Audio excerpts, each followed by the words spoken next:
we'll be hearing from our friends at Geosyntec, and I'm going to stop sharing, Dave, and I'll let you all introduce yourself Cool. and dive in. All right. Great.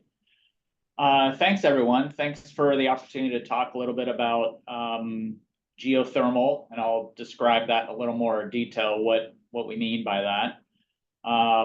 Also, thank you to Luke for organizing. He and I both received our master's in geology from Northern Arizona University in geology, and we both sit on a committee for the School of Earth and Sustainability. So it's been really fun to get reconnected to Luke.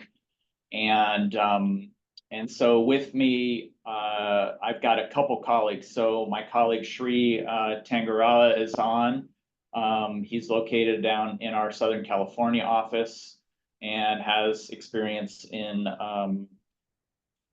thermal modeling and evaluation. And then I also, at the last minute, I saw her on here, but Isabella Von Trapp is on. She's a hydrogeologist that does a lot of the ground source heating and cooling design work with me. So what I'm going to do today is just give kind of an overview talk over the next 20 or so minutes, focused primarily on ground source heating and cooling, and explain a little bit about what we've been doing at Geosyntec. Now, I may slip up, you guys, because I was one of 5 owners of a company called Aspect Consulting based here in Seattle, 130-person geologic, hydrogeologic environmental firm. So we just sold to Geosyntec a year ago, which has been exciting, and it's given me and us a bigger platform to play on,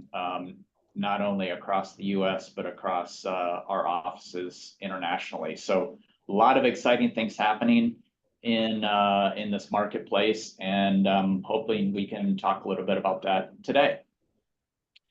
So without further ado, I'm going to share a screen. Oh, and the other thing, I just gave this talk last week for the Clean Tech Alliance, which is a Washington state-based nonprofit organization, and I sit on the Untapped Thermal Energy Working Group. So I was asked to give a talk very similar to what Luke and I had envisioned for today.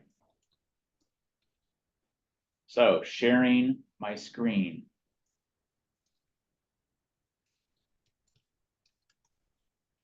Okay, so let me kind of did the intro. So let me skip down here, you guys.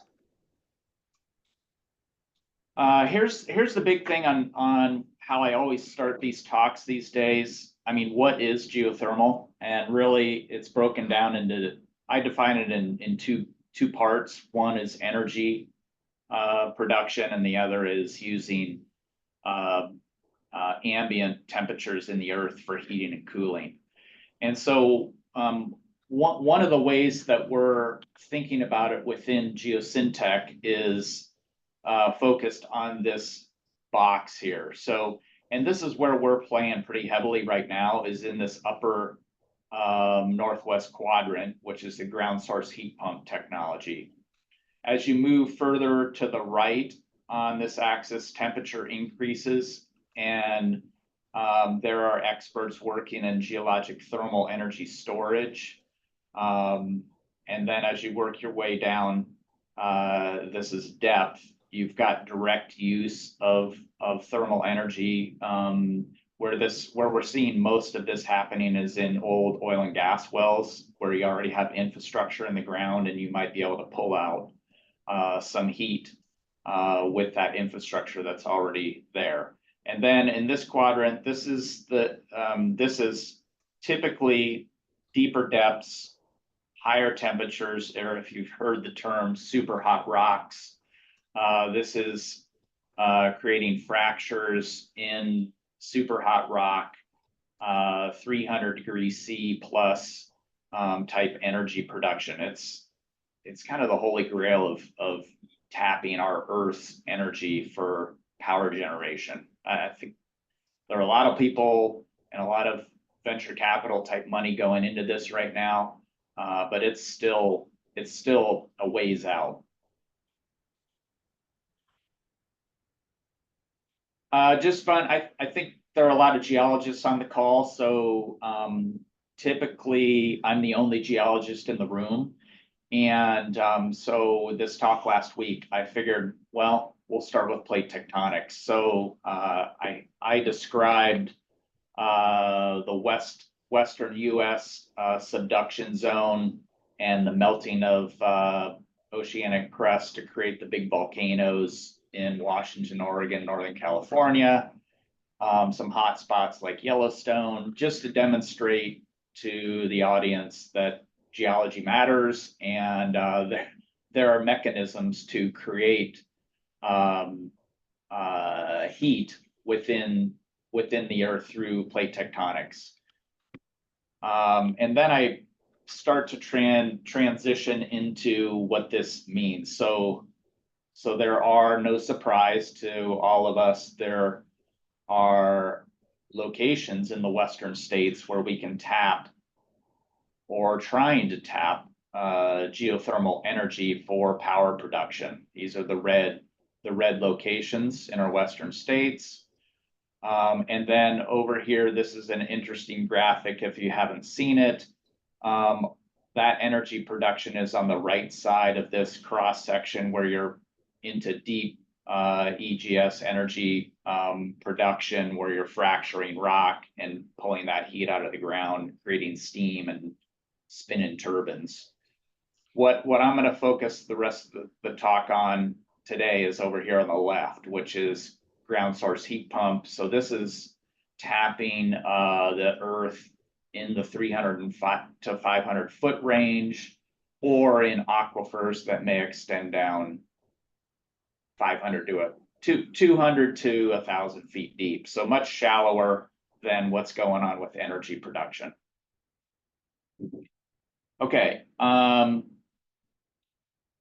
keep going. So now we're going to transition over to our expertise right now, and this is happening now. We have plenty of opportunities with ground source heating and cooling, and where geologists and Earth expertise comes in play right now is on the bigger scale, district energy, complicated heating and cooling design and systems thinking. It's not putting in a borehole and a U-bend pipe at a residence. That's not what we're doing as consultants. I'm excited to say that that's happening quite a bit across the country, but for consulting practitioners, they don't really need us to do that. What they need geologists, hydrogeologists for, and thermal experts is in this graphical simulation. So there are two types of ground source systems. One is called a closed loop system, where you're drilling 300 to 500 foot deep boreholes, grouting them with a thermally enhanced grout, which for us geologists means that there's just more quartz sand in that grout mix than typical, because it's more thermally conductive. And then running to heat a building, you'd run very cold fluids down through that 1-inch diameter HDPE U-bend loop. And second law of thermodynamics, we're trying to attract heat from the ground, soil or rock, into that fluid, and then we'll bring that fluid back up at a greater temperature. So if we put fluid down at 32 degrees in the U-bend pipe, it'll come back at 37 degrees. And we use that 5-degree benefit in a heat pump, which compresses that 5-degree benefit and pushes heat out into the building. The system runs just in 180 degrees from that. You collect all the heat in the building, run it through a heat pump, push it back down in the ground at 70, 80 degrees, and it dissipates back out into the formation. Where these systems are most economically viable and super efficient is where mechanical engineers at the surface are looking at moving heating and cooling capacity across two different types of buildings. You can imagine if one building is in heating mode and another is in cooling mode and it's perfectly balanced, you don't need the ground. You can do all that work mechanically. That's usually not the case. That's usually out of balance. And so we're tapping the ground to supply that difference, either as a base load or for certain peaking events for heating and cooling. So that's how ground source typically works with heat pumps. That's the closed loop system. It can be limited because you need a lot of land at these high heating and cooling load facilities. Here's what we're focused on. We design both types of systems, but here's where we're finding a lot of advantages is if there are aquifers present, then we'll remove groundwater through an extraction well, run it through the heat pump, heat or cool buildings, and then push that water back down into that same aquifer. It's a closed system, although we call it open loop, there's no net loss of groundwater. Much more efficient than a closed loop system and can be scaled over time. So some facts, ground source systems can be installed anywhere. When I started talking about ground source heating and cooling about 15 years ago, the conventional wisdom and the rule of thumb is that it would never work in the Pacific Northwest. It was too temperate. It just wouldn't work, or wouldn't pencil is the term that I always heard. Well, that was just crazy talk then, and I think we've gotten over that hump. These systems can be put anywhere. You just need to have some systems thinking with mechanical engineers about how to do it. It's pretty low risk. These are known technologies. It's not like we're creating anything new. Ground source heating and cooling and heat pumps have been around for 100 years. The permitting can be pretty straightforward, particularly for a closed loop system. Open loop does take some permitting expertise. I'll talk about that in a minute. I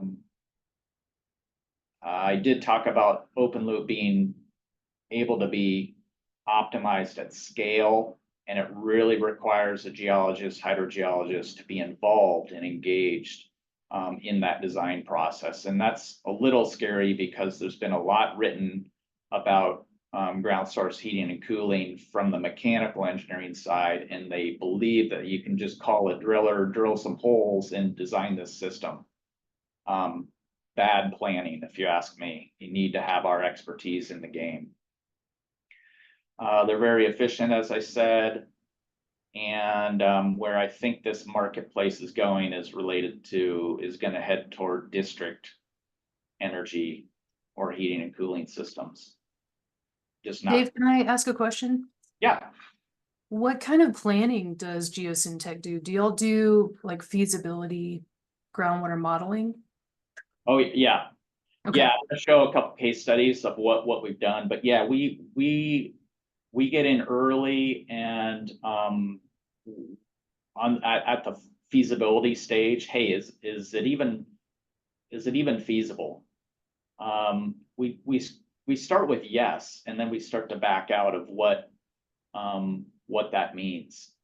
Is there an aquifer there at this site? Yes or no? And if no, or it's too deep, then we may think about closed loop, and there are off ramps, go, no go decisions. I have a slide on that coming up here. Let me show Okay, that. great. Thanks. Yeah. I can be patient. No, it's great. That's great. Feel free to interrupt. And I've already talked a little bit about this. I'm a big advocate for geology. I know Luke is. It's something we've been talking about at NAU is why don't people completely understand who geologists are and what we do?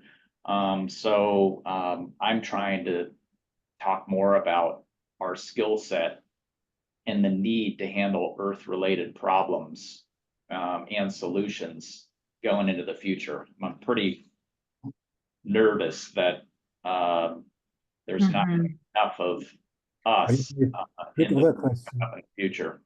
Are you guys mapping the aquifers or you just take them as a given homogeneous unit?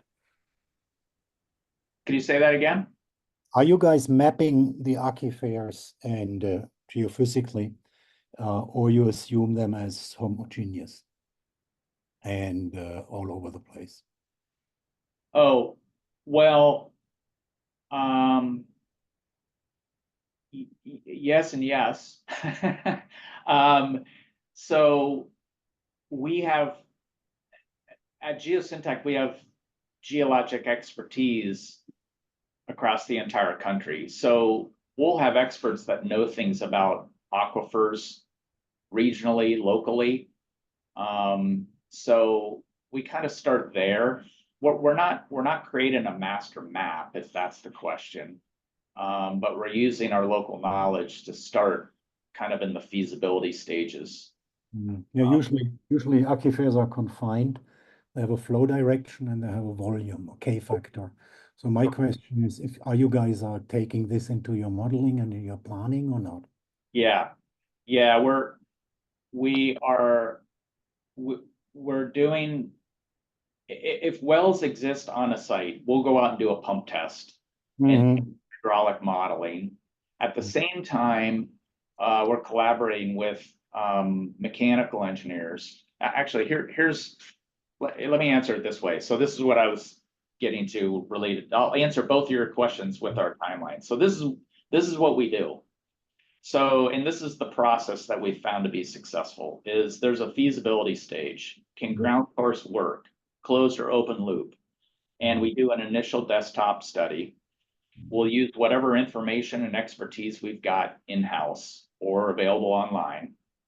And we'll be talking with our clients, and we may say, hey, this is a no-go. No, we know you want to do an open loop groundwater supply system. There's no groundwater.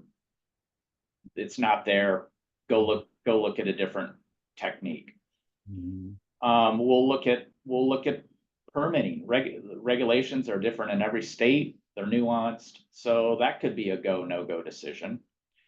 If we get marginally through goes on both of those desktop stages, then we'll go out and we'll drill a borehole for a closed loop thermal conductivity test and put in a U-bend piping, or we'll drill a groundwater well and do a pump test and do all the hydraulic calculations related to the capacity of that aquifer. A lot of times when we're at that stage, we're also communicating with mechanical engineers, so they know what some of the big heating and cooling design loads are, and they will feed us thermal loads, so that we can also do a thermal model on top of our hydraulic model. So that's all in kind of in that feasibility stage. If we progress beyond that, then we get into design, step 2. And then we're trying to optimize design. We're going back and forth with the mechanical engineers about, they're thinking about, can we move heating and cooling energy around a building based on the uses within that building or across buildings? And then they'll come back to us and say, hey, our heating load went from 100 tons to 50 because we figured out a way to use heat in another way. So there's usually a couple iterations of that design, and we found that to be really, really helpful to really optimize these systems. And then we go to construction, and particularly if it's a open loop groundwater well system, you need a hydrogeologist to design the well screen. We're there for risk management, design purposes, construction oversight. So does that answer both of your questions? Yeah, absolutely. Thank you very much. Sure. Okay, so now a couple things. I talked a little bit about this. So a lot of our systems, because of the work that we've done now over about a decade at Aspect, I'm going to focus a few of these on Washington State. So for us, we're in the western states. We comply with Western water law, so there are water rights that we will evaluate. There are some non-consumptive closed basins to consider, and those basins would have concerns about anyone tapping water within that watershed. Again, we'd come back and say that this is this is not a consumptive use. And then the next question would be, well, are you heating up our aquifer? And so that's why that thermal modeling is critical. Not only to demonstrate that we aren't affecting an aquifer over time, but that we aren't creating a heat plume that migrates into a river or off a property. For us in Pacific Northwest, we also have listed waters 303D because of salmon habitat, salmon migration. So again, thermal modeling critical to make sure that we're not affecting negatively migratory waters. So this example, this color graphic at the bottom here represents a thermal model that Isabella actually did in Seattle, adjacent to Lake Union, which is the body of water that you see right between downtown Seattle and the Space Needle. And a client wanted to build a closed loop system right adjacent to Lake Union. And each one of these dots represents a closed loop borehole. You can see that groundwater flows into the lake, and then we've got some modeling here that shows that there is the possibility of based on the cooling loads of this building of affecting Lake Union. This project actually did not go forward. We recommended that the developer who was developing 2 buildings just do their ground source system on one building 1 block further away from the lake, and then they would have been okay to design there, but elected not to do that. We also have underground injection control registration requirements. I'm guessing you do in New Mexico and the Southwest as well. But this is just the format that we follow in Washington State. Pretty common. A couple case studies. This is something that we're pretty excited about, and this is, I believe, the future of our consulting practice is to talk with clients about transitioning from carbon-based fuels for heating and transitioning from evaporative cooling systems to something that's more environmentally friendly, which ground source now is in the conversation all the time. So one of our clients, Central Washington University, is looking to decarbonize. They've got goals and a plan to do that and move off their conventional boilers. And they've asked us to study their campus. So on the right is their entire campus, and we're working with a partner mechanical firm called Kinstry. And they've got these circles around campus of where they would, where the campus is interested in converting either a building, a portion of campus, or the entire campus to a ground source system. The good news for Central Washington and Ellensburg, Washington, which is just over the east of the Cascade Mountains, is they're sitting on a big aquifer that's relatively shallow. It's a couple 100 feet deep, so very easy to drill into, high capacity.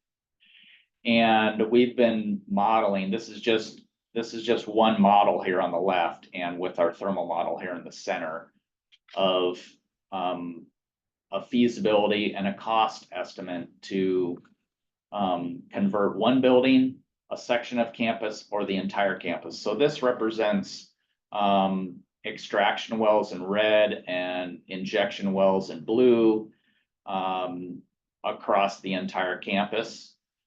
And we've done some calculations to demonstrate that this would be feasible, and they could do this open loop type system over time. That's the cool thing about open loop, is you can scale it, and you're just putting in wells rather than in a closed loop system. They'd have to dedicate entire blocks or football or sports fields for a closed loop bore field. Here's a project that's completed at Washington State Public Health Lab. This also was an open loop system, and on the in the center here is just the representation of extraction well and the radius of influence of pumping, and then the reinjection well. And on the right is the system that we designed for them. So EW is an extraction well. Here's the health lab facility here. And then we've got two injection wells. The interesting thing about, and this is running, it's very efficient. The lab's been able to transition off carbon-based fuels. The lab was also looking at building a new building over here, and another design team came in and wanted to do a closed loop system. So we said, hey, time out, you know, let's get together and compare our thermal models, or let us do a thermal model of what you're planning over here, so that we don't intersect the open loop system that we've got running over here. They've put this project on hold, so we haven't had to worry about that yet. But something that we are thinking about as we go. One other thing that we've been leading, which is pretty cool, is I've got a site in West Virginia. We have a project in West Virginia with a client that owns thousands of acres of land. That land is being mined by both mountaintop removal surface coal mining and underground coal mining. And what we've been asked to do is, part of the underground coal mine is now mined out. Close is about 1,000 feet below the ground surface, and it's represented by this black line in this middle photograph. And after they've shut off the dewatering pumps, the bottom part of this underground mine is filled up with water. So there's a 1 billion gallon mine pool in this mine. And these are some cross sections that span across the underground mine and the mine pool. And then we've got it represented here. The flooded part of the underground mine is shown in blue, and it's not just flat. This isn't Grand Canyon geology, so it's somewhat of a complex three-dimensional problem.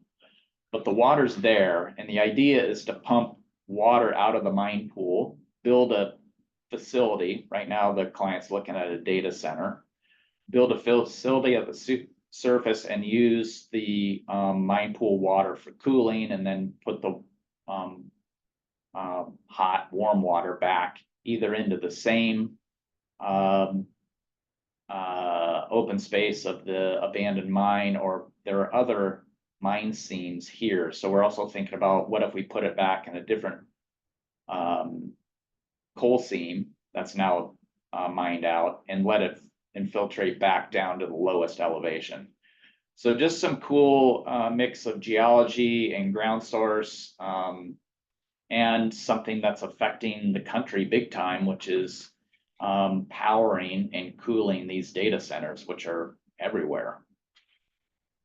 Right now, data centers use evaporative cooling and just tons and tons of water to cool those facilities.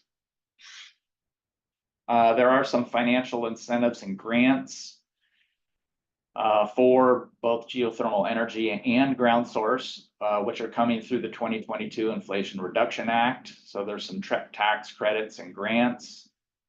There are also some special programs for residential credits and also commercial And each state, I think, is developing some of their own incentives. We've got some in Washington State, which I've listed here. There's a new one in Washington that hasn't been tapped yet related to geothermal energy, which I've got one more slide here. This is the bill that was 6039 that was just passed that I thought you guys might be interested in.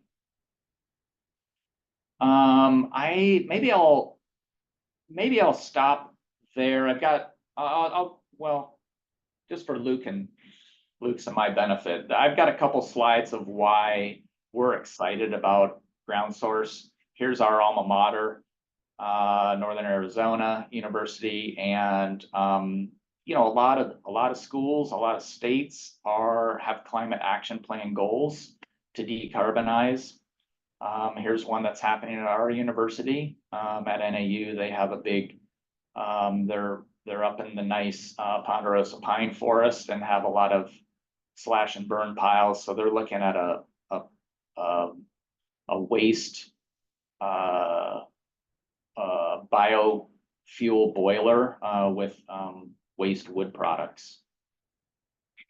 Unfortunately, they're not sitting on a big aquifer, so that's probably not going to be a ground source opportunity.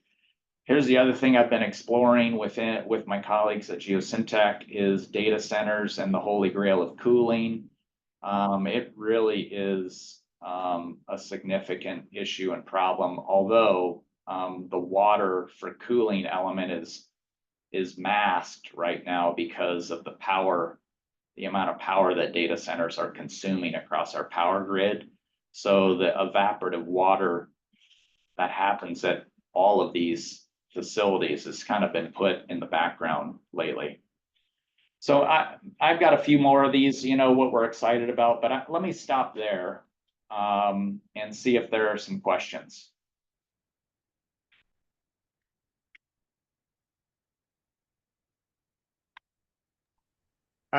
I just had one that came to mind, Dave. I'll just dive in. It's so do you see like I guess, is there a net power or electricity use reduction when you go to these I just feel like you're pumping a lot of water around and moving. And so, and I guess, you know, like maybe you're using less carbon fuels, you're not burning natural gas, but like you're still using a lot of electricity, which maybe come from a coal-fired power plant. So like, have you guys done those numbers to see if you actually are net like less energy use overall? Like if you looked at the whole project? Yeah, it's a great question.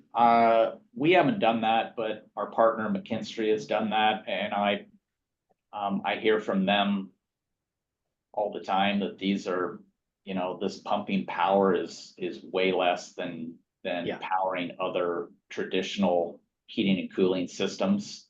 Yeah. So I think that, you know, that's part of the whole, you know, efficiency return on investment equation. Right.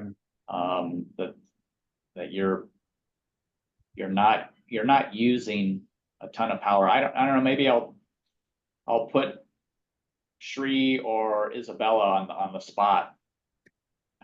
Either one of you, can either one of you answer that? Yeah, sure. Yeah, hi everyone. So, you know, from my knowledge, even the kind of projects, we haven't worked on those numbers, but there are these engineering firms which deal with these things. And the kind of metric which people follow is something called levelized costs. Levelized costs of heating and then electricity. And there are some kind of firms out there which kind of have these conventional numbers, like a benchmark of how much would you expect for a usual combustion from a natural gas to produce power or heat in comparison to what you have for geothermal or solar or different projects, what you have, right?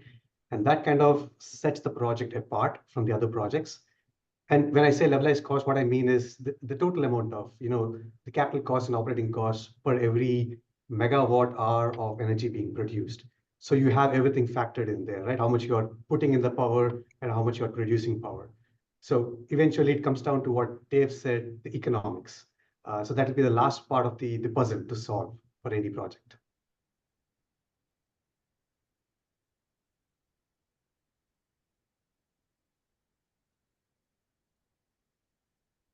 I have a question for you guys which crossed. So I'm originally from Germany, and district heating and cooling, more heating is a pretty big thing. And one company comes to mind is Avor. They are building these huge systems down there. I think they go deeper than you guys. They are drilling in the Mola space and down to the Jurassic. It's about 3,500 to 3,000 meters. But what I was more interested is basically in your heating and cooling. Are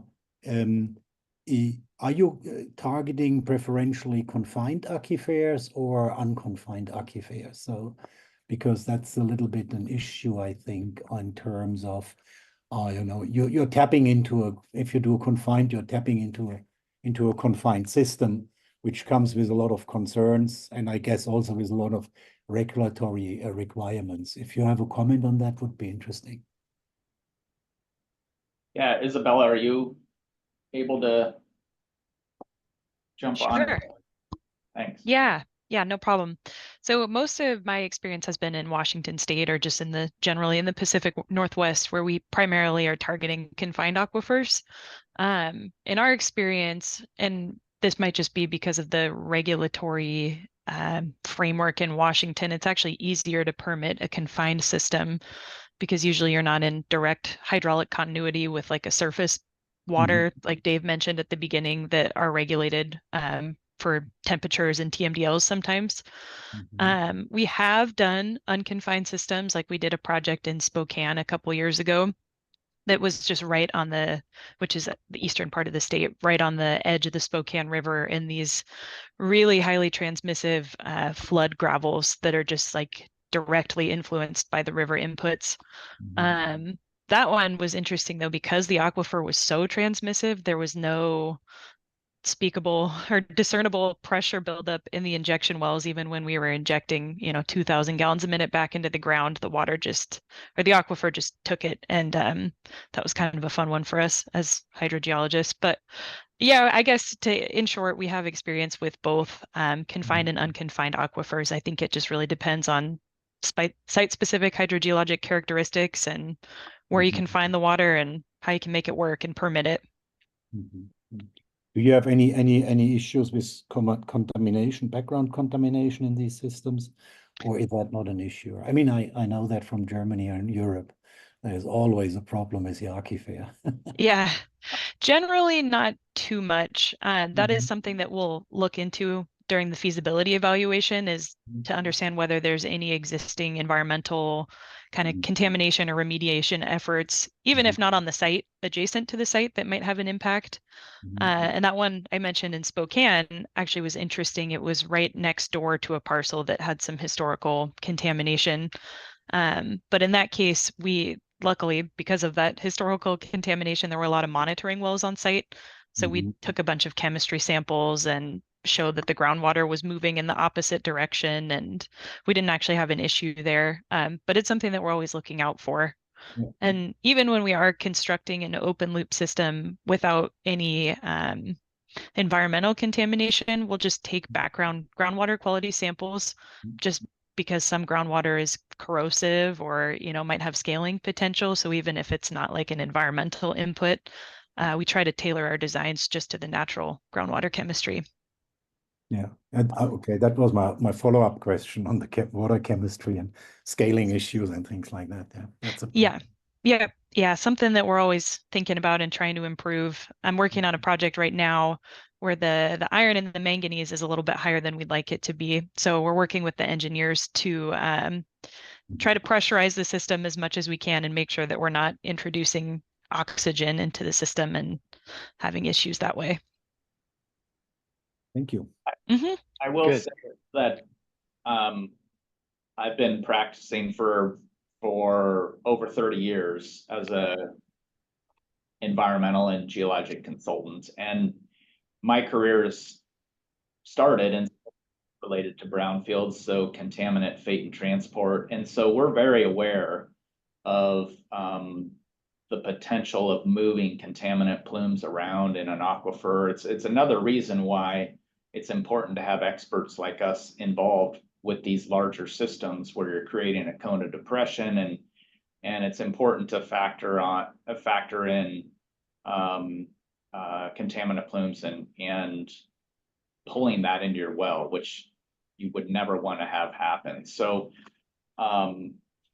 you know, and this also leads us in that feasibility stage to make certain decisions. On that Spokane project that Isabella mentioned, there are two systems there, both a closed loop system and an open loop system. And the closed loop system was put in on the property that actually is a source contaminant property.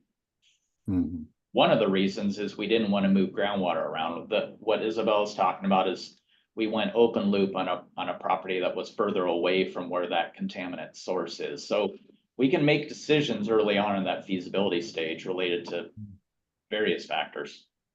Okay. Great. We've got a question. John's been patiently holding his hand up. I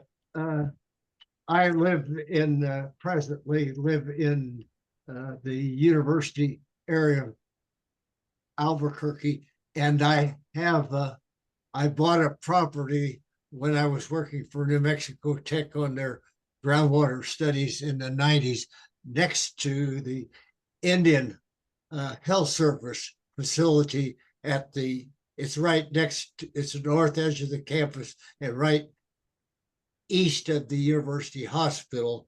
And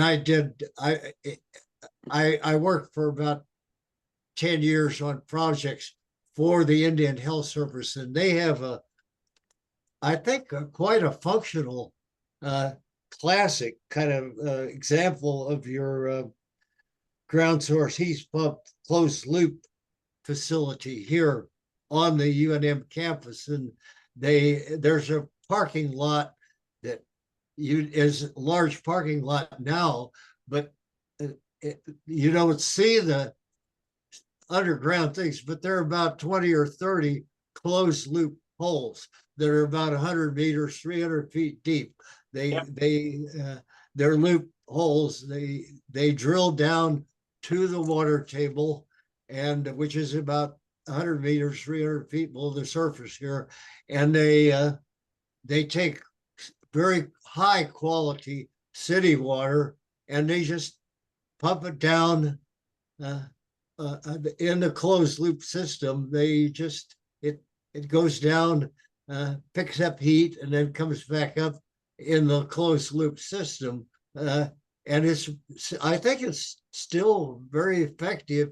And it's places where you have a source of good quality water, maybe like a large municipal water system, which is treated, everything. It has probably a total dissolved solids of maybe a couple hundred to less than 300 milligrams per liter. So there's no silica or any kind of clogging, scaling problem. And that's what you need in a closed loop system to have it last for a long time. But anybody that's more interested in that project, I'm an old man now. I'll be 92 soon, and but they're going to make Soylent Green out of me in a week, and so but it's a really good. Are you familiar with that, Lou? I'm not, but I'm thinking we might have to take a field trip. That sounds like Okay. Yeah. We'll come to your house and then we can go I'll from take there. my hand off.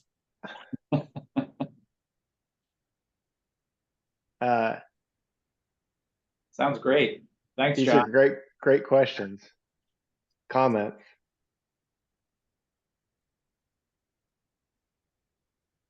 Oh, Dave, can you just because I thought it was really cool, and this is obvious to everyone else probably, but when you told me a couple months ago about how they put in the closed loop system, I think that might be beneficial just to describe that, because I found that really interesting. The mechanics of actually, well, you tell the story, but and maybe I'm just simple and it was neat to me, but yeah. No problem. Yeah, in a closed loop system, it is typically a 300 to 500 foot deep borehole. And, you can imagine it's about a 12-inch diameter hole drilled with mud or air rotary, drilling techniques. And I create a hole, and then that closed loop HDPE piping, it's inch diameter, is on a spool, and at the end there's the pipe is welded together, so you've got a U-bend at the bottom of this 2-limb pipe, and then they fill it with water, and then it just rolls off the spool, and they push it down. They've got to weight it. So you got to weight it with water, and you push it down in the hole. At the same time, that's being grouted with that thermally enhanced grout. And so you have 2 pieces of the HDPE pipe sticking out of the hole, the down and the up. And then that's headered into a system at the surface, and then the header system goes back to the mechanical room. So that's closed loop drilling and design method. It's pretty easy to do. Yeah. You know, one other thing that we've pilot tested, which hasn't got a ton of legs, which is the same type of closed loop system, and I'm in downtown Seattle, and we pilot tested a project for Amazon's headquarters in downtown Seattle, where they were digging an 80-foot deep parking garage in one of their blocks. And so you can imagine they had to put piles, 120-foot deep piles, all around the perimeter of that city block. And what we were testing was, could we put HDPE pipes on that pile and weave it around all the tieback pockets so that it wouldn't get damaged? And then we did a test to see if, so we successfully were able to do that. So we attached the HE down and up pipe on a steel pile, put it in the ground, grouted it. They built the parking garage, and then we were thinking, well, geez, now we've got this big open space and our thermal collection piping really close to the garage. Would there be thermal influence from the garage in our pipe? So we did some thermal modeling to evaluate whether that garage, that open space, would affect the thermodynamics of the fluid in the pipe, and we found that it did not. We also were able to determine that the footage of pipe in the ground would have heated and cooled that big office tower, no problem.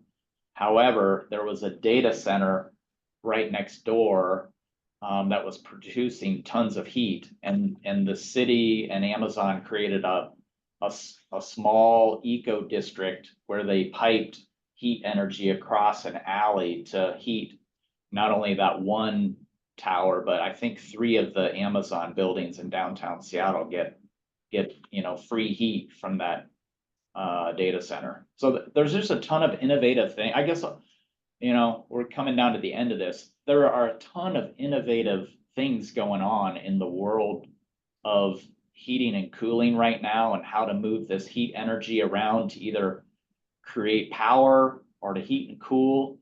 And it's here. I mean, it's here. I 15 years ago, when I started doing talks, it was kind of a cool idea that no one was spending money on. But now, because there are grants and tax incentives and decarbonization goals, and a more innovative mechanical engineering population, we're in the heart of it right now. So it's an exciting time to be a geologist doing this type of underground assessment work. Dave, I've got a question for you. You Sure. mentioned a few times your concern for the importance of geology and hydrology in advancing this technology. Mhm. And as a hydrogeologist, I couldn't agree more. But I'm curious if you've seen a lack of these expertise in some of the maybe startup companies expanding this technology. Just kind of asking for your general advice. Maybe this is a hydrogeology support group question, but just curious of why you bring that up. Well, Emily, thanks for picking up on that.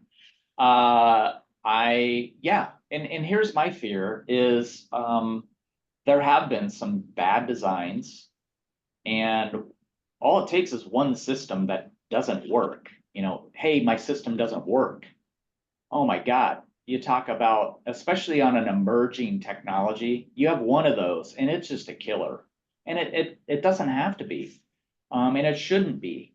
I just think it's poor design, poor thinking, a lack of understanding, and typically I've seen situations where the mechanical engineer is doing the best they can about, you know, following the guidance in a book. This is all really scripted, some of this ground source heat pump stuff. They follow all that stuff and they don't know anything about below ground. Hey, there's an aquifer there. Why is my system performing way better than I thought? Hey, there's not an aquifer. Why are my design calcs off by 20%?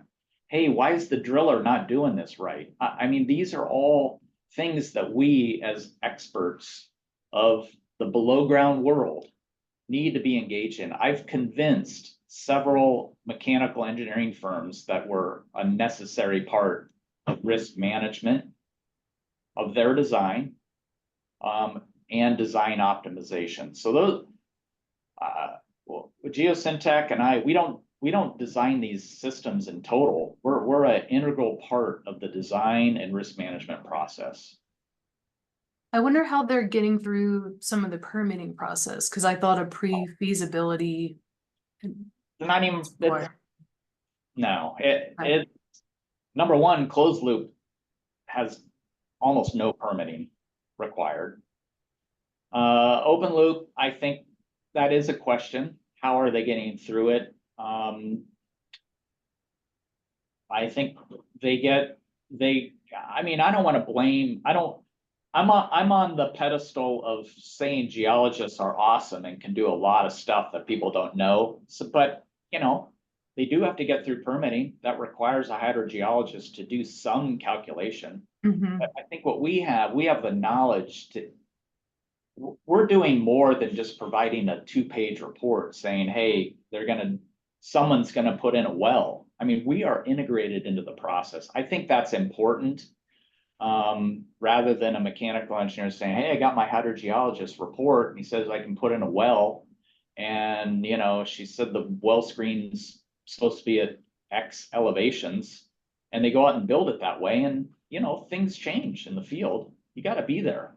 So that's kind of related. That's why I talk about it. I'm trying to protect an industry, an emerging industry, and I'm also trying to advocate for next generation for scientists. Dave, Tom McCrory here. I have 3 reasonably quick questions. First one is, I want to give a big shout out. In our audience today is Cam Norin. Cam is the Geothermal Rising Regional Interest Group Coordinator. Cam has been encouraging us for months, giving us guidance, giving us ideas and so forth. Wouldn't have been possible without Cam. So Cam, thank you so much. That's the first one. Absolutely. Second one is, I know of at least one person, and there's probably more, who are on the New Mexico rig, who wanted to attend, who had work conflicts, weren't able to do that. Can we forward to them both the recording and your slideshow? Sure. Okay. Of course. Yep. And then the third one, earlier this morning, Cam's colleague, Vanessa Robertson, Vanessa's in charge of educational outreach, university outreach. She did an hour-long presentation, national presentation on the various collegiate geothermal competitions that are coming up. If I'm not mistaken, the 2024, they're in the middle of enrolling people. And one of the themes is ground source heat pumps. I'd like to forward this to my alma mater, which is UMass Amherst, which has in the southwest corner of the campus 4 towers that house 5,000 students right across the street from an enormous athletic field complex that's just open and ripe for drilling. Sure. Go for it. And I'll just add that New Mexico Tech has put together a team for this geothermal competition. And as I was sitting here watching this, I was thinking I should show this to the students. Yeah, go for it. Or I'll come down there and do it myself. You could be adjunct on a lot of faculty, Dave. I know, Yeah. yeah, I know. Yeah, it's- They will need some mentoring, so we may be asking you. no, no problem, you guys. I didn't know about the geothermal rig until last week. And so there's a group forming in the Pacific Northwest, so I'm going to become a member of that as well. So we'll be connected through those regions. And you know, I mean, you can see what I'm doing here. I'm trying to advocate, educate, and I'm trying to, you know, continue to build a business for my consulting firm. And I'm an open book. I think it's a cool technology. It doesn't work everywhere, and it requires some systems thinking with others, which is also fun to get out of your typical science engineering consulting box and talk with mechanical engineers, owners, and, you know, users of this technique. So it's, like I said, it's fun. And happy to come talk more about it. So appreciate Luke giving me an opportunity with the group. And yeah, let's go do more fun stuff as earth scientists and engineers. Thank you, Dave. Thanks, you guys. And team, and we'll stay tuned. We'll hopefully have some more of these, and I really appreciate it. So everyone, take care. Have a great day.